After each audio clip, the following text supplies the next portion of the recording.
ప్రతి పేదవాడికి సొంతిల్లు అనే సంకల్పంతో మరో చారిత్రాత్మక ఘట్టానికి శ్రీకారం చుట్టబోతోంది కూటమి ప్రభుత్వం. ఇవాళ ఏపీలో రెండో విడత టిట్కో ఇళ్ల పంపిణీ కార్యక్రమాన్ని చేపట్టింది. సామూహిక గృహప్రవేశాల కార్యక్రమంలో భాగంగా రాష్ట్ర వ్యాప్తంగా 2.5 లక్షల ఇళ్లను లబ్ధిదారులకు పంపిణీ చేయనుంది.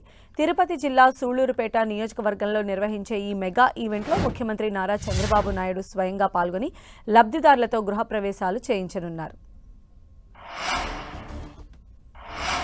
మరిన్ని అప్డేట్స్ మా ప్రతినిధి దేవకుమార్ అందిస్తారు. దేవకుమార్. సంధ్య, పేదవాడికి సొంతింటిని కలను నెరవేర్చే క్రమంలో ఈరోజు సీఎం చంద్రబాబు నాయుడు తిరుపతి జిల్లాలోని సూళ్లూరుపేట నియోజకవర్గంలో పర్యటించనున్నారు. అక్కడ టిట్కో ఇళ్లను సుమారుగా 2064 టిట్కో ఇళ్లను లబ్ధిదారులకు అందజేసి వాళ్ళ చేత ప్రారంభోత్సవాలు చేసే క్రమంలో ఆయన ఈరోజు పర్యటన జరగనుంది. అయితే ఉదయం కొద్దిసేపట్లో అంటే 11:30 ఆయన దొరవారి సత్రం మండలంలోని నెలబల్లి గ్రామానికి అక్కడ హెలిప్యాడ్ని ఏర్పాటు చేశారు. ఆ హెలిప్యాడ్కి చేరుకుంటారు. అక్కడ నుంచి రోడ్డు మార్గాన నాయుడుపేట మండలం పుదూరులో ఉన్న షేర్వాల్ టెక్నాలజీతో నిర్మించిన టిట్కో ఇళ్ల సముదాయానికి అక్కడ చేరుకోవడం జరుగుతుంది. అక్కడ 12:35 వరకు కూడా చంద్రబాబు నాయుడు అక్కడే ఉంటారు. అక్కడే ఉండి అక్కడ టిట్కో ఇళ్లను ప్రారంభించడం జరుగుతుంది. మొదట C4 బ్లాక్ను సీఎం చంద్రబాబు ప్రారంభించడం జరుగుతుంది. ఆ తర్వాత 43 బ్లాక్లకు సంబంధించి 2064 టిట్కో ఇళ్లను లబ్ధిదారులకు అందజేయడం జరుగుతుంది. అదేవిధంగా వాళ్ళ చేత గృహప్రవేశాలు కూడా చేయడం జరుగుతుంది. ఆ తర్వాత 12:40 నుంచి 2:05 వరకు ఆ సముదాయం పక్కనే ఏర్పాటు చేసిన ప్రజావేదిక బహిరంగ సభలో ఆయన ప్రసంగించడం జరుగుతుంది.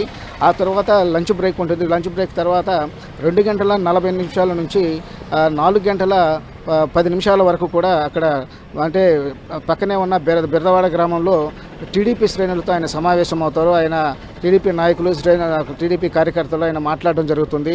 అయితే నియోజకవర్గంలో పార్టీ పరిస్థితి ఎలా ఉంది, అదేవిధంగా నాయకుల మధ్య సమన్వయం ఉందా లేదా, అదేవిధంగా ఎలాంటి సమస్యలు ఉన్నాయి, ఇలా రకరకాల అంశాలపైన కూడా ఆయన మాట్లాడడం జరుగుతుంది. అయితే ఈ పేదవాడి ఇంటి కళ అనేది ఆయన నెరవేర్చే క్రమంలో తొలి విడతగా ఇప్పటికే గత ఏడాది నవంబర్లో 3 లక్షలకు పైగా టిట్కో ఇళ్లను అదేవిధంగా మరికొన్ని ఇళ్లను కూడా ఇవ్వడం జరిగింది. అదే ఇప్పుడు రెండో విడత చేపట్టడం జరిగింది. ఈ విడతలో రాష్ట్ర వ్యాప్తంగా 2.5 లక్షల ఇళ్లను ఆయన పేదవాళ్ళకి అందజేసే ప్రక్రియ అయితే జరుగుతుంది. సంధ్య, అయితే కరెక్ట్ ఈ కార్యక్రమం ఎన్ని గంటలకు ప్రారంభమయ్యే అవకాశం ఉంటుంది?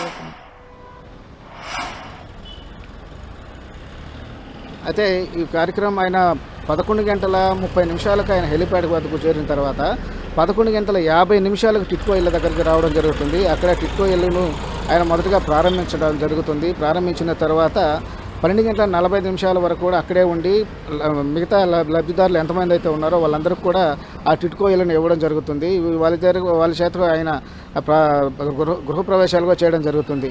చేసిన తర్వాత 12:40 ప్రక్కనే ప్రజావేదిక బహిరంగ సభలో ఆయన మాట్లాడడం జరుగుతుంది. అంటే కూటమి ప్రభుత్వం వచ్చిన తర్వాత 20 నెలల్లో ఏమేం చేసింది, అదేవిధంగా పేదవాళ్ళకి ఎలాంటి సంక్షేమ కార్యక్రమాలు చేపట్టారు, అభివృద్ధి కార్యక్రమాలు ఏ విధంగా జరుగుతున్నాయి, ఇలా అనేక అంశాలపైన మాట్లాడడం జరుగుతుంది. అదేవిధంగా స్థానిక సమస్యల గురించి కూడా చంద్రబాబుతో స్థానికులంతా కూడా ఆయన దృష్టికి తీసుకెళ్లే పరిస్థితి కూడా ఉంటుంది. కాబట్టి మొత్తం ఇది 12:40 నుంచి 2:05 వరకు ఈ ప్రజావేదికలో చంద్రబాబు మాట్లాడడం జరుగుతుంది. మొత్తానికైతే ఆయన 4:10 వరకు సూళ్లూరుపేట నియోజకవర్గంలోనే ఉండి 4:20 ఆయన తిరుపతికి బయలుదేరి వెళ్ళడం జరుగుతుంది. సంధ్య.